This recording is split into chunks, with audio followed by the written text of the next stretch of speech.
I often see on YouTube claims such as, all I need is a native speaker to help me learn French or help me learn a language, and it inspired me to share with you 6 levels of language teachers you'll find.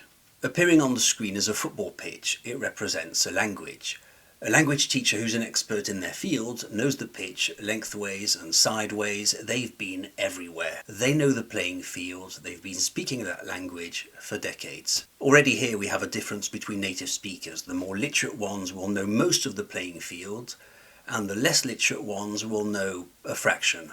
When they've done that for a meaningful amount of time, the native speaker who's navigated the pitch, their first language, and who wishes to become a teacher of languages will typically understand the complexity of this navigation, and in order to allow other people navigate on this pitch, will enroll in 3 to 5 years at university to study languages or linguistics. But here opinions differ.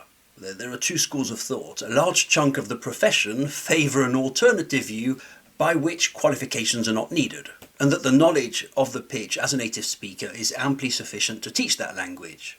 I know it as a native, therefore I can teach it. After that there's a 3rd level up, and this is to know a second pitch as a native. So now we have 2 pitches.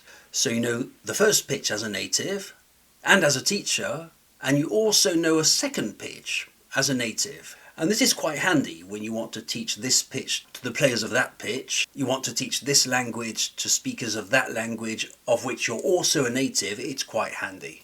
Then there's a 4th level up. Being a native speaker of 2 languages, 2 pitches, but also being a university qualified teacher of these 2 pitches. For example, being qualified to teach English and French, and also speaking these 2 languages as an educated adult. Then there's a 5th level up, experience and specialization. The more you teach, the more you become good at it. You develop psychology, experience, tricks, methods, techniques to teach specifically that pitch to the players of that pitch.